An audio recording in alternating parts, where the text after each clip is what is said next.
Well, hello everyone. This is Pastor Joe, and I get the privilege of sharing just a quick chapel message with you today. I hope you'll get a chance to watch this, and I hope it'll be a blessing to you at the beginning of another week now, as we're all still getting used to this new and very strange normal of digital learning and doing school from home every day during this pandemic time. But as Dr. Abels has been saying a lot in some of his videos lately, we really do miss not seeing you all on the Hill each week. Every time I'm up here in my office, it's always strangely quiet, and I can't wait for the hallways and our classrooms to be full again, and for us to be able to start having chapels and things like that like we used to. But I guess for now, a video like this will just have to do.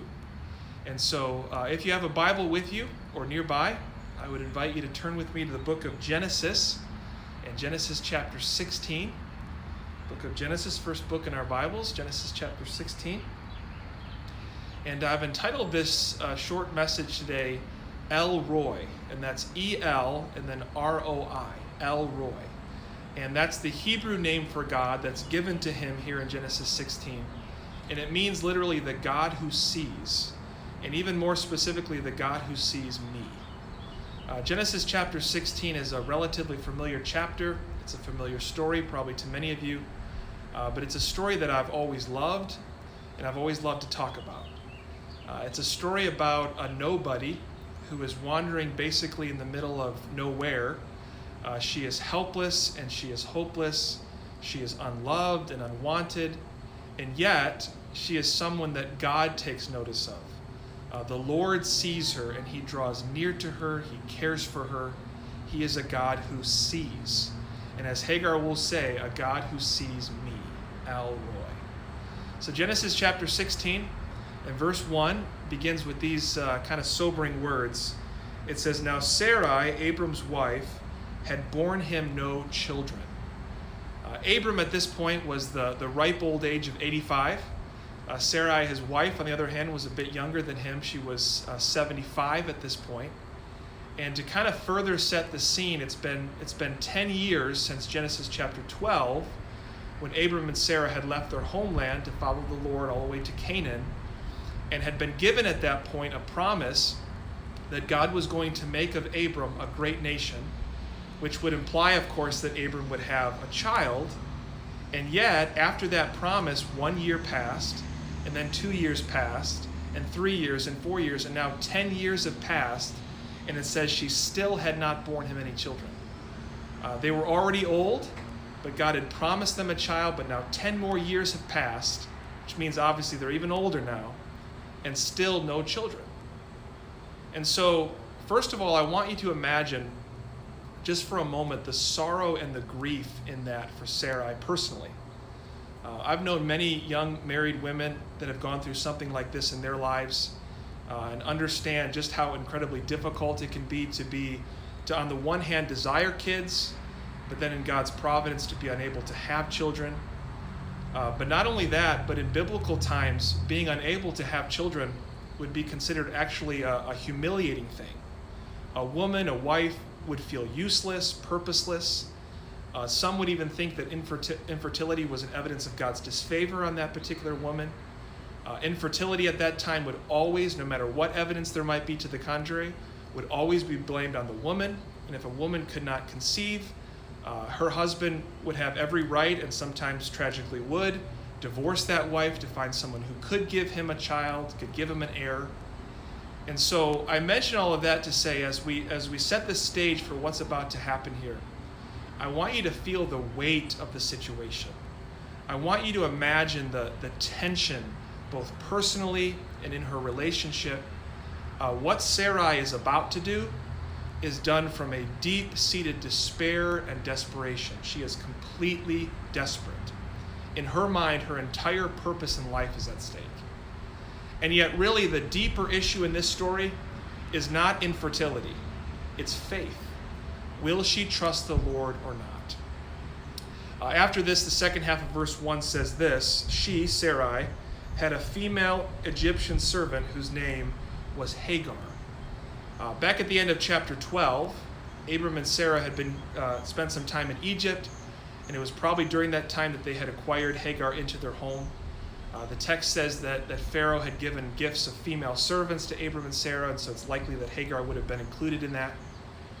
Which means, of course, that Hagar herself had been taken away from her home, likely from her family, everything that she had ever known and loved, not by any choosing of her own, to be whisked away to a place she did not know, and to be treated as property really for the rest of her life.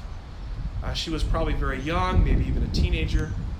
And so again, to set the context a little bit, on the one hand, you have a very discouraged and desperate woman, and then on the other hand, probably a very lonely, young, vulnerable, terrified servant girl. And then it says in verse 2, "And Sarai said to Abram, 'Behold now, the Lord has prevented me from bearing children. Go in to my servant. It may be that I shall obtain children by her.' And then it says, and Abram listened to the voice of Sarai." That is, of course, that he does what she asks. Obviously, in our culture today, doing something like this, making a request like this, would seem like a pretty strange thing to do, and it is. But in that culture, of course, not all at all making it right, but it was a somewhat common practice in that day. Hagar would become kind of a surrogate mother for Sarai and her kid. Abram really should have known better. Many things may be socially acceptable, but not necessarily right, and definitely not in line with God's design for marriage. But unfortunately, Abram listens to the voice of Sarai and not to the voice of God. And so then it says in verse 3, and we're going to read all the way down to verse 6, it says, "So after Abram had lived 10 years in the land of Canaan, Sarai, Abram's wife, took Hagar the Egyptian, her servant, and gave her to Abram, her husband, as a wife. And he went into Hagar, and she conceived. And when she saw that she had conceived, she," that is Hagar, "looked with contempt on her mistress. And Sarai said to Abram, 'May the wrong done to me be on you. I gave my servant to your embrace, and when she saw that she had conceived, she looked on me with contempt. May the Lord judge between you and me.' But Abram said to Sarai, 'Behold, your servant is in your power. Do to her as you please.'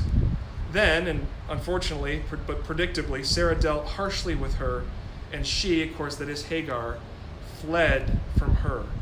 So Hagar flees. And again, I want you to imagine just the desperation in that. The next verse that says that Hagar was on her way to Shur, which is to the west, and so it's likely that she was heading home. She's on her way back to Egypt, where she's from. It would have been a very long trip by foot, and it's highly unlikely that she would have ever made it, on her own at least. Just as I mentioned earlier about how desperate Sarai must have been, just imagine again for a moment Hagar's situation.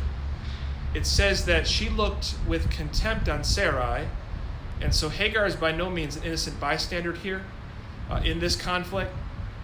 But just think of how alone she must have felt. She's heading out, but not really knowing where she's going. There's not much evidence that she had much with her. She's pregnant. She would have been a sitting duck for theft, abduction, or worse. If she gets lost, would she ever be found? And then verse 7 says this, "And thankfully she is found, but not at all by who she thought would find her." It says in verse 7, "The angel of the Lord found her by a spring of water in the wilderness, the spring on the way to Shur. And he said, 'Hagar, servant of Sarai, where have you come from, and where are you going?' She said, 'I am fleeing from my mistress Sarai.' And then verse 9 says this, 'The angel of the Lord said to her, Return, go back, return to your mistress and submit to her. The angel of the Lord said to her, I will surely multiply your offspring so that they cannot be numbered for multitude.'" Then we'll skip ahead to verse 13, where we get our title this morning. It says, "So she called the name of the Lord who spoke to her, El Roi," or to translate, "You are a God of seeing," or "You are a God who sees me. For she said, Truly here I have seen him who looks after me." Or to put it another way, the one who cares for me. "You are a God of seeing. Truly here I have seen him who looks after me," or who cares for me. To me, one of the most fascinating words in that whole last verse there is really the last word, me. This unloved and seemingly unwanted, alone, helpless, hopeless girl, she is the one that the God of the universe sees and the one that he cares for. That's amazing. Our God sees and our God cares. I hope that's an encouragement to you. To close, let me just make two quick application points. And there are two words that I use a lot when I talk about this idea of God seeing us. And the first word is the word comfort. When we think of God's presence, when we think of his seeing, I hope that's a comfort to you. A comfort to know that no matter who you are, where you are, our God sees you and he's always with you. Just the other night, our daughter Annalise, our 3-year-old, was having a hard time falling asleep. And so I went in to talk to her, and she told me that she didn't like being alone in her bed. But then she said, and I'm guessing my wife must have been talking with her about this earlier in the day, but she said, "It's okay, Daddy, because God is always with me." Again, my daughter is only 3 years old, but my daughter was right. God was with her. God is with her. God is always with you. One of my favorite Psalms is Psalm 139. And some have actually suggested that David may have even had this story of Hagar in his mind when he wrote that particular psalm. But he says there in Psalm 139, "Where can I go from God's presence?" And the answer is nowhere. The eye of God should be a great comfort to us. He always sees us. He's always with us. And then secondly, I think it should be a caution.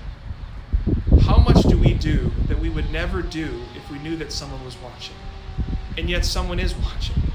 And in fact, the one who does see us and always sees us is the one in the entire universe whose opinion of us actually matters.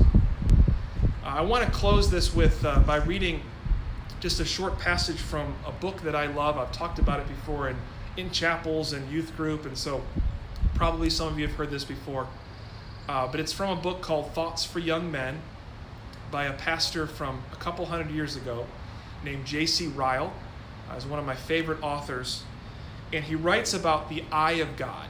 And this is what he says: "Resolve never to forget the eye of God. The eye of God, think of that. Everywhere, in every house, in every field, in every room, in every company, alone or in a crowd, the eye of God is always on you. The eyes of the Lord are everywhere, keeping watch on the wicked and the good," Proverbs 15:3. "And they are eyes that read hearts as well as actions." So he says, endeavor, I beg you, to realize this fact. Remember that you have to deal with an all-seeing God, a God who never sleeps, a God who understands your thoughts, and with whom the night shines as the day. You may leave your father's house and go away like the prodigal into a far country and think there is no one to watch your conduct. But the eye and ear of God are there before you. You may deceive your parents or employers. You may tell them lies and act one way before their faces and another behind their backs, but you cannot deceive God. He knows you through and through. He heard what you said as you came here today. He knows what you are thinking of at every moment. He has set your most secret sins in the light of his countenance, and they will one day come out before the world. He goes on, he says, live as in the sight of God. This is what Abraham did. He walked before God. This is what Enoch did. He walked before God. This is what heaven itself will be, the eternal presence of God. Do nothing that you would not like God to see. Say nothing you would not like God to hear. Write nothing you would not like God to read. Go to no place where you would not like God to find you. Read nothing, look at nothing, of which if God were to see you and say, show it to me, you would be able to show it to him. Never spend your time in such a way that you would not like to have God say, what are you doing? I hope it's a comfort to you today that our God is a God who sees. Also pray it's a great caution. And especially during this time of pandemic when you're home, you can go into your room and close the door and think that you're alone in the universe, but you're not. Our God sees. Hope that's a caution, but I also hope today that's a great comfort to you. As Hagar said, we serve a God who sees me, who sees you. God bless you. I hope you have a great day. I hope you have a great week. We love you all, and we hope to see you real soon.